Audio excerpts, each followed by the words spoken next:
Por favor, abra sua Bíblia no livro de Atos, capítulo 16, versos 6 e 7.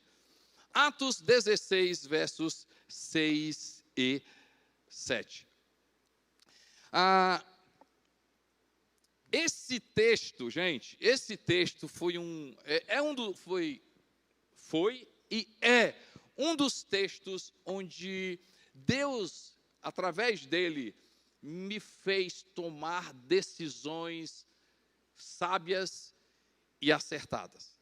Acertei mais, muito, quando eu tive o entendimento sobre esse texto que a gente vai acabar de ler, eu quero explicar com mais detalhe, essa vai ser a nossa mensagem. Então é muito importante, fala muito ao meu coração, tenho histórias sobre esse texto. Paulo e Silas, companheiros, e seus companheiros, Paulo e seus companheiros, viajaram pela região da Frígia, da Galácia, ou seja, hoje a atual Turquia, tendo sido impedidos pelo Espírito Santo de pregar a palavra na província da Ásia. Quando chegaram as pessoas, o projeto era fantástico, gente. O projeto de pregar o evangelho, salvar vidas. O projeto de fazer o bem a outras pessoas. Mas a Bíblia diz, presta atenção, que eles foram impedidos pelo Espírito Santo. E com esse silêncio que vocês estão fazendo, eu acho que aconteceu com eles. Porque eles ficaram assim, espera aí, eu quero fazer o bem. Eu quero fazer o bem. Mas o Espírito do Senhor diz assim, não vai. Eles não entenderam. Na versão Costa Neto, ele disse assim, não, isso aqui está errado. Eles insistiram, foram por outro lugar, indo para a mesma direção. E aí, aqui o texto diz que o Espírito de Jesus os impediu. Já não é como se o Espírito Santo falou, e na outra vez, Jesus pegou na mão e disse assim, ei, não vá. O tema da minha mensagem hoje é a lógica de Deus. A lógica de Deus. Diga comigo, gente, a lógica de Deus. E Deus tem lógica? Deus tem. A propósito, vamos dizer o que é lógica. No dicionário diz assim, lógica, o que é? Encadeamento regular. Coerência das ideias e das coisas. Método que tem conformidade, uniformidade. Deus tem isso? Lógico. Deus tem lógica. Deus tem coerência. Deus tem método de uma forma regular, uniforme. Mas a lógica de Deus não é a lógica nossa. O problema aqui é que muitas vezes a gente confunde a lógica de Deus com a lógica do homem. E aí me permita aqui usar algumas coisas interessantes. Por exemplo, há um termo muito comum, principalmente no nosso meio aqui, igreja, que é porta aberta. Mas Deus abriu a porta. Se Deus abriu a porta, e se Deus abriu a porta, pode entrar. Mas às vezes o problema não é Deus abriu a porta. O problema é quando a gente diz assim, a porta está aberta, foi Deus que abriu. Será? Não, vocês não entenderam não, gente. Não entenderam. O problema não está quando Deus abre a porta. O problema é quando a porta está aberta e eu digo assim, olha aí, Deus está falando, pode entrar. Como também, na lógica humana, é assim, olha, Deus fechou a porta, não vá não, legal. Não vá não. Se Deus fechou a porta, não vai não. O problema é quando eu vejo a porta fechada. Não foi Deus, não. Será? E aqui vamos trocar a palavra porta para oportunidade. Oportunidade. Ei, gente, aqui era lógico pregar o evangelho. Olha aí, porta aberta, vamos lá, vamos. E Deus diz assim, vai não. Vá não. Gente, o que é que eu aprendo dessa história? E aí, quem sabe é uma decisão na sua vida. Quem sabe é algo que você está passando. Quem sabe é uma situação em que você está diante de você. Quem sabe justamente essa história. Não dá para explicar quem está do lado assim, por que eles riram? Não dá para explicar a história não, né? E você chegou aqui, pastor, eu estou só no brilho celeste hoje aqui. Porque eu vou te dizer, é só porta fechada, é só confusão, é só tribulação, eu ajeito, eu faço tudo certo. E é só negócio, olha, eu vim aqui para Deus, eu sei que, pastor, eu não sei não, mas aqui não tem depois do culto, não tem uma sessão do descarrego, não. Porque eu tenho impressão que eu estou com algum negócio. Será? Você está olhando pela lógica de Deus ou pela lógica humana? E aí, antes de a gente começar, ei, gente, escute isso aqui. Nem sempre uma boa ideia é uma ideia de Deus. Vou repetir novamente. Nem sempre uma boa ideia é uma ideia de Deus. Então, sobre oportunidade, porta, oportunidade, tudo bem, gente, com você? Qual será a lógica de Deus? E como entender? E como vivenciar? E como aprender? O que aprendemos dessa história com Paulo? Primeiro, olhe para quem tem o poder de abrir e fechar a porta, e não apenas para a porta. Apocalipse capítulo 3, verso 7. Apocalipse capítulo 3, verso 7. Apocalipse 3, 7, último livro da Bíblia, diz uma coisa interessante. Ao anjo da igreja em Filadélfia escreve, estas são as palavras daquele que é santo e verdadeiro, que tem a chave de Davi. E o que é a chave de Davi, gente? O que ele abre, ninguém pode fechar, e o que ele fecha, ninguém pode abrir. Sabe qual é o nosso problema, gente? Por favor, eu não quero generalizar. É que a gente olha para a porta, a gente olha para a oportunidade, ao invés de ouvir aquele que tem poder de abrir, e ninguém fecha, e de fechar, e ninguém abre. A primeira coisa que eu aprendo com essa história é parar diante da situação e, ao invés de olhar para a situação, é olhar para Deus e dizer o seguinte: Senhor, essa porta que está aberta foi o Senhor que abriu? Ou essa situação fechada foi o cão? Ou foi o Senhor?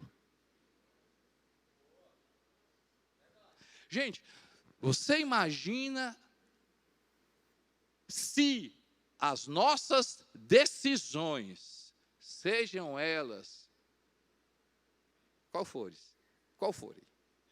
já pensou se as nossas decisões, a nossa vida, sejam mínimas, já pensou se eu e você, a gente para e conversa com Deus dessa situação, e nessa situação, Senhor, é tu ou não?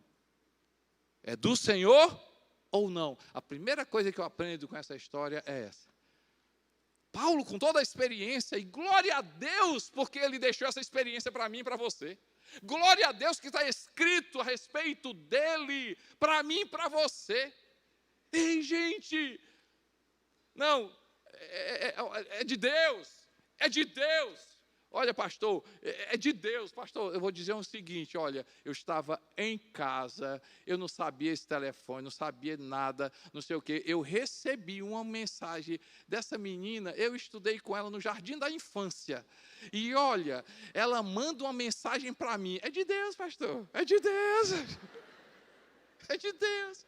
Não pode, pastor, é de Deus. Como é que pode essa mulher? Ai, é de Deus.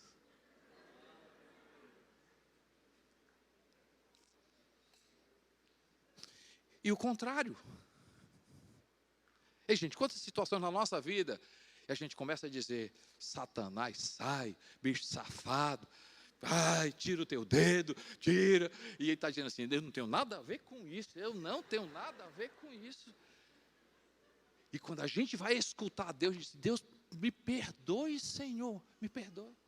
Ei, tem uma palavra para ti hoje, escuta isso aqui, para. Ei, gente, nós precisamos amadurecer na nossa caminhada com Deus, nós precisamos amadurecer no nosso relacionamento com Deus, nós precisamos amadurecer nas nossas decisões, a gente precisa amadurecer na nossa caminhada, a gente precisa crescer como gente, a gente precisa deixar de ser menino, a gente precisa deixar a ingenuidade, a gente precisa escutar mais Deus, gente, escutar mais Deus, ao invés de olhar para a situação, para a porta, para a oportunidade. A porta não fala, a oportunidade não fala, é Deus que tem poder, Ele que tem poder. Se Ele abrir, ninguém fecha, e se Ele fechar, não tente abrir que não vai dar certo.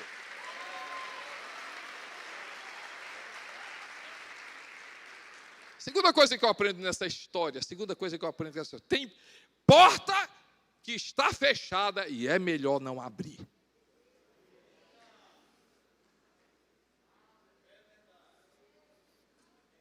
Não olha, não pare para ouvir a porta, é a oportunidade. Escute Deus. A segunda coisa, tem porta que está fechada e é melhor não botar a mão.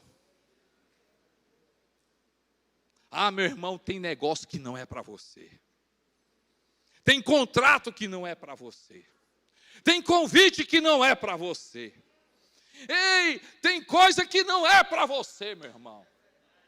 Deus ama, Deus gosta de você, Deus deu o Filho dele pela sua vida, Ele é o melhor, Ele é o maior, a maior pessoa que te ama, meu irmão, Ele é a maior pessoa que te ama. Você não tem ideia como Deus zela pela tua vida, como Deus ama a tua vida, como Deus que estiver feliz. Deus não é contra você, Deus é a favor da tua vida. Ei, deixa eu te falar uma coisa, meu irmão, escuta Deus, escuta o Senhor.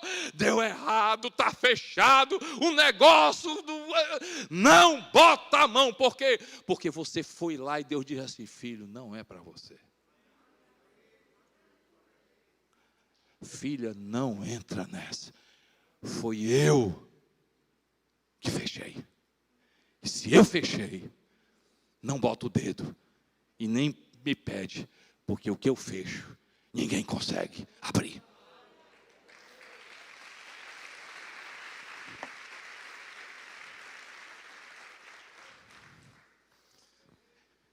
Tem uma história na Bíblia, vocês devem conhecer.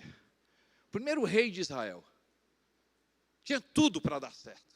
Gente, tem gente que tem tudo para dar errado. Mas tem outras pessoas que tinham tudo para dar certo. Saul. A forma como Saul se tornou rei. O plano foi maravilhoso. Samuel tinha um amor grande. Ele tinha, gente, ele era um cara incrível, um rei incrível. Mas em determinado momento da sua vida, escute isso aqui, é muito importante, pelo amor de Deus, Saul, rei Saul, primeiro rei de Israel, diante de uma situação, e aí havia uma ordem, uma lógica espiritual, uma hierarquia, um processo processo de Deus, de que naquele momento ele ia participar de uma guerra. E era muito importante aquela conquista. E o que era o processo de Deus? Qual era a lógica de Deus, o caminho de Deus, a forma como Deus trabalhava? Deus trabalhava através do profeta. E aí, antes da batalha, o profeta, quem era o profeta? Samuel, o representante de Deus ali. Samuel tinha que dar o sinal verde. Samuel tinha, é ele que aprovava. E aí o que aconteceu? A batalha ali, para começar. E Saul, cadê Samuel? Cadê Samuel? Ei, gente, chama esse Samuel. Rapaz, está dando fora de área. Já mandou mensagem para ele, responde não. Vamos dizer que na nossa época fosse desse jeito. Cadê? Rapaz, a gente tem que começar, a gente tem que começar, a gente tem que começar. E o povo começou a apertar o rei Saul. O que é que ele fez, gente? Ele disse assim, sabe uma coisa? Vai ser eu mesmo. Vai ser eu mesmo. Porta fechada, porta fechada, porta fechada. E ele querendo entrar. Ele querendo quebrar o processo. Ele querendo quebrar o processo. Ele querendo quebrar o processo. Sabe o que aconteceu, gente? Ele quebrou o processo. Uma porta fechada. Não era para mexer. Não era para entrar. Não era para quebrar. Não era para ir. O que é que ele fez? Coloca o dedo dele. Gente, ele perdeu o reinado dele. Vocês ouviram o que é que eu falei? Vocês ouviram o que é que eu falei, gente? Um rei perdeu tudo. Por quê? Uma porta fechada que vai decidir a tua vida. É a minha voz. É a minha voz. Para de olhar. Olhe para quem tem o poder de abrir e fechar a porta. 2, tem porta que está fechada, é melhor deixar fechada. Mas tem porta que está aberta. Tem porta que está aberta e é melhor não entrar. Vocês ouviram? Tem porta fechada que é melhor deixar fechada. Tem porta aberta que é melhor não entrar. Eu vou contar aqui uma história, a história de Davi e Saul. Davi e Saul. E aí vocês já sabem quem é Saul. E agora entra na história Davi. Davi ia ser o futuro rei e Saul começa a perseguir Davi sem sentido. Uma coisa maligna. Tem raiva de Saul sem nunca Davi ter feito mal a ele. Depois você lê essa história, vale a pena. O que é que acontece, gente? Saul começa a perseguir Davi, começa a perseguir Davi. E Davi era um guerreiro já muito experiente. Ele era um cara incrível. O que é que aconteceu, gente? Olha essa porta aberta para Davi. 1 Samuel, capítulo 24, eu vou ler do versículo 4 em diante.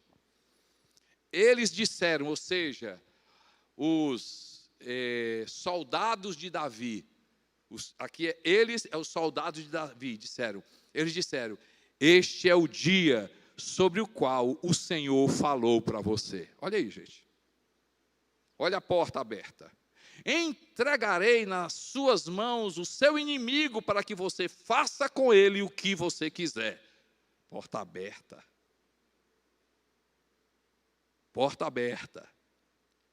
Então Davi foi com muito cuidado e cortou uma ponta do manto de Saul, sem que este percebesse. Mas Davi sentiu bater-lhe o coração de remorso por ter cortado uma ponta do manto de Saul. Então disse a seus soldados, que o Senhor me livre de fazer tal coisa a meu Senhor, de erguer a mão contra ele, pois é ungido do Senhor. Com essas palavras, Davi repreendeu os soldados e não permitiu que atacassem Saul. E este saiu da caverna e seguiu o seu caminho. Então Davi saiu da caverna e gritou para Saul: ó rei, meu senhor! Quando Saul olhou para trás, Davi inclinou-se com o rosto em terra e depois lhe disse: porque o rei dá atenção aos que dizem que eu pretendo fazer-te mal? Hoje o rei pode ver com os seus próprios olhos como o Senhor te entregou em minhas mãos na caverna. Alguns insistiram que eu te matasse, mas eu te poupei, pois disse: não erguerei a mão contra o Senhor, o meu Senhor, pois ele é ungido do Senhor. E você você lê o capítulo, Saul se arrepende lá, diz, agradece Davi, declara amores por ele, mas não adiantou de nada. A história é o seguinte, gente, presta atenção aqui, presta atenção aqui, presta atenção aqui. Perde não. Não olha para a circunstância, oportunidade. Não é por aí. Escuta quem tem o poder de abrir e fechar. Estão comigo, gente? Segunda coisa, tem porta que está fechada. Situação horrível. Situação contra você. Tem coisa, escuta a Deus. Se Deus fechou, não tenta abrir. Mas também tem porta que está aberta. Oportunidade. Olha aí. Cati, Davi. Eu vou te entregar aos teus inimigos. Está aí, Davi, é o dia, a porta está aberta. Isso é de Deus, Davi. Tu não está vendo aí não, Davi. Mas Davi não decidia pela porta. Davi decidia pela voz. E Davi disse: vou não. Essa porta aí eu não entro não. Isso aqui não é oportunidade de Deus, não. Isso aqui não é coisa de Deus, não. E aí eu termino. 3 lições finais dessa história. Primeiro, por que essa história de Paulo é importante para mim e para você? Por que ela é real para a minha vida? Porque quantas decisões, quantas situações na sua empresa, no seu trabalho, no seu negócio, na sua vida espiritual, relacionamento, ei gente, investimento, mudança, vou, não, tenho filho ou não tenho, ei, o que é, compro ou não compro, fico ou não fico, assino ou não assino, quantas decisões que a gente passa na nossa vida, gente. 3 lições finais dessa história. 1, por que isso aqui é importante? Porque se eu aprender essa lição, gente, se eu aprender essa lição, se eu escutar a Deus, se eu perceber que não é porta aberta ou fechada, mas a voz de Deus, eu vou entender uma coisa. Primeiro, Deus está no negócio de transformar pessoas. O que é que isso tem a ver? Querido, se eu e você, a gente passar pelo teste, a gente vai perceber o quanto Deus vai transformar o meu coração. Deus está no negócio de transformar a minha vida e na sua vida. Deus está, querido, o objetivo de Deus é transformação. Transformação de quê? O que é que Jesus, o que é que Ele faz? O que é que Deus quer fazer comigo e com você? Gente, olha esse texto. Romanos capítulo 8, 28 e 29. Se eu aprendo a escutar a voz de Deus, se eu aprendo a escutar o que Deus está fazendo, o que Ele está querendo mostrar para a minha vida, eu vou perceber que não é sobre coisas, gente. Não é sobre coisas, é sobre eu e você, a gente ser transformados. Olha o que é que diz o texto, Romanos 8, 28 e 29. Estão comigo, gente? Podemos ler juntos? Quando eu disser 1, 2, 3, vamos lá, 1, 2, 3. Sabemos que Deus age em todas as coisas para o bem daqueles que o amam, dos que foram chamados de acordo com o seu propósito. 29. Pois aqueles que de antemão conheceu, também os predestinou para serem conformes à imagem de seu Filho. Se eu e você, a gente consegue aprender com essa história, a gente vai perceber o que é que Deus vai fazer com a minha vida. Deus vai transformar a minha vida e a sua vida mais parecido com Jesus. Deus vai fazer você se tornar mais parecido com Jesus. Porque a partir do momento que a gente sai da lógica do homem, a partir do momento que a gente aprende a ouvir a voz de Deus, a gente vai perceber que Deus, aí é Deus, diga comigo, gente, é Deus. Deus usa situações e Ele vai fazer a vontade dEle para mim, para você.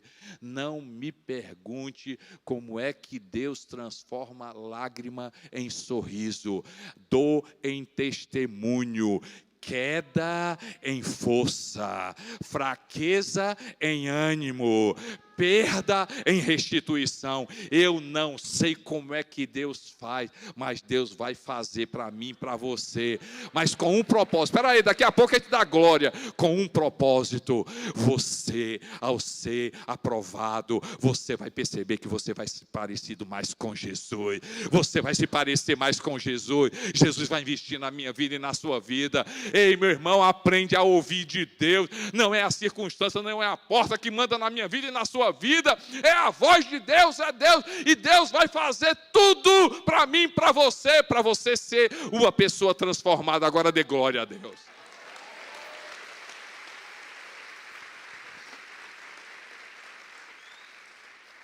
Se Ele quer transformar a minha vida, se eu aprender, segunda coisa, Deus fará tudo para que a minha fé, ou seja, o meu conhecimento dele cresça.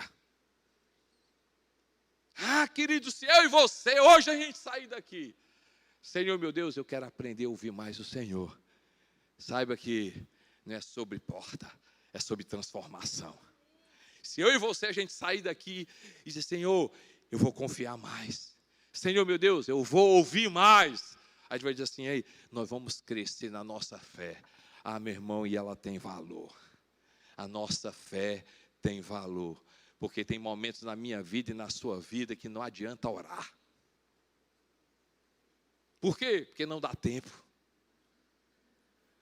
Meu irmão, tem momentos da minha vida e na sua vida que não dá tempo de chamar o Costa Neto.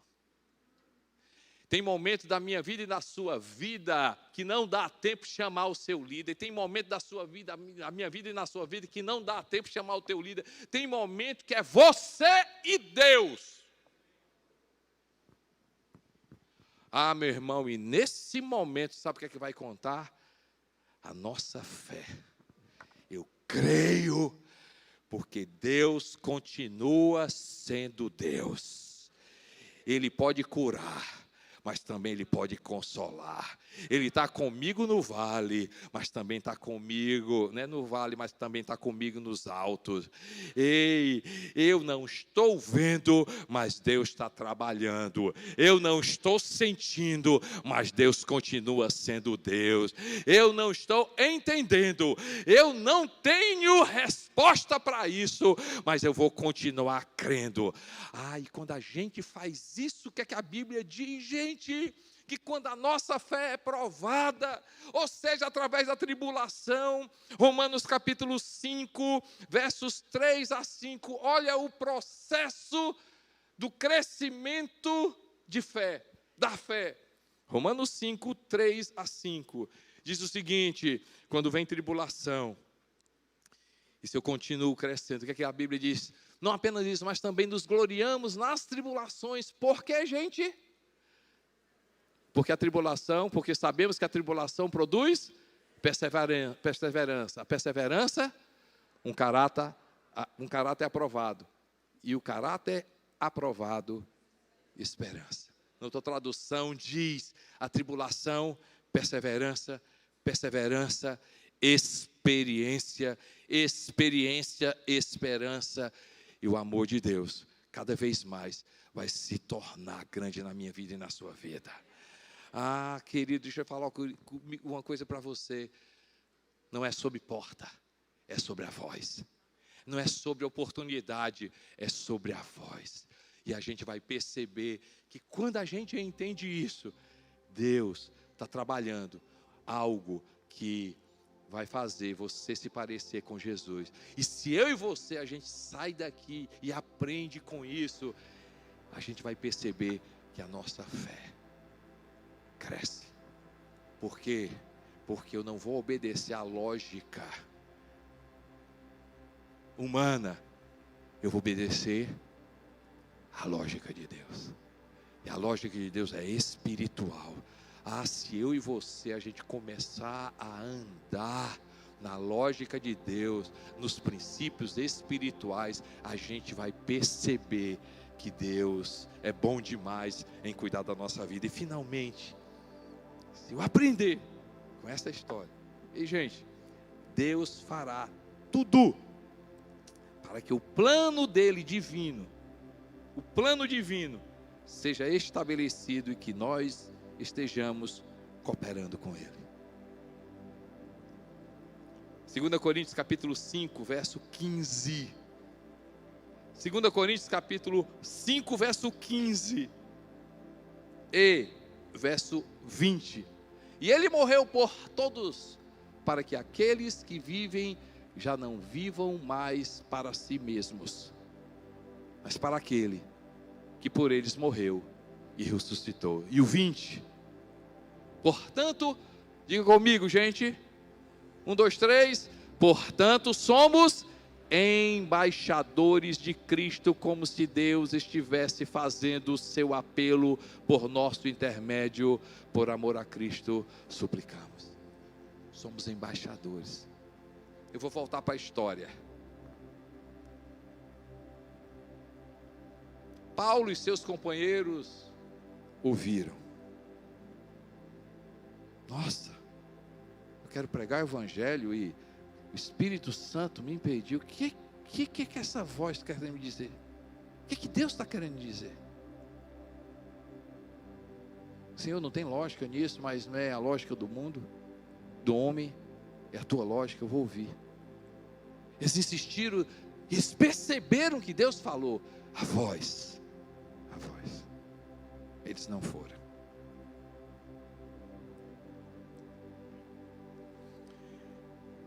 Tem alguns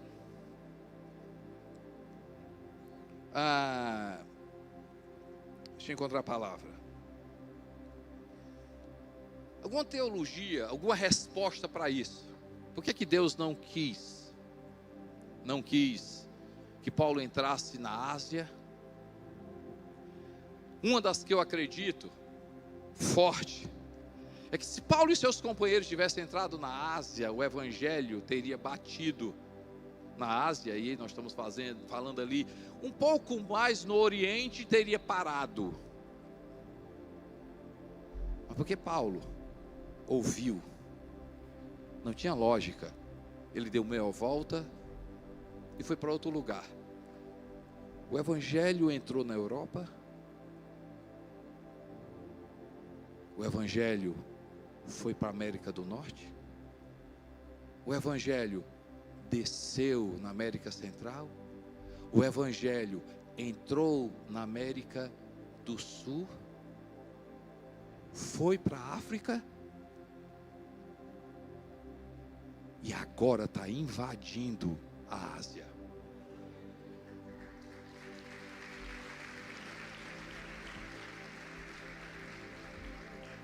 Você acha que Deus não ama o pessoal da Ásia? Lógico. A lógica do homem, vamos fazer agora. Deus diz assim, não, eu tenho um plano maior. Porque Paulo ouviu a voz. O evangelho de Jesus chegou até a gente. Agora, sabe por que Deus fez isso? Porque Paulo tinha um coração para fazer a obra de Deus. Querido, você tem projeto de Deus, você tem missão de Deus. Eu oro e eu quero pedir cada vez mais que você esteja com os olhos abertos. Querido, teu trabalho é maravilhoso, mas a tua missão de vida é maior. Ei, o teu trabalho é importante, mas a tua missão de vida é muito maior. Ei, o teu meio de vida tem a sua importância, mas o propósito de Deus na tua vida é muito maior. Eu oro hoje para você aprender a ouvir a voz de Deus. Para de olhar para a circunstância, para de fazer com que a oportunidade aqui decida para a sua vida. Escuta a voz, escuta a voz, escuta a voz. Cresça em fé, seja transformado, viva o teu propósito de vida. Deus tem projeto para quem tem propósito de vida. Você tem propósito de vida. Deus tem plano para a tua vida. Você nasceu, meu irmão, com um propósito e para um propósito. Eu quero orar que cada vez mais você possa ouvir essa voz, e seja a voz que decida, seja a voz que decida, seja a voz que decida, seja a voz que decida, seja a voz que decida, seja a voz que decida, seja a voz que decida na tua vida.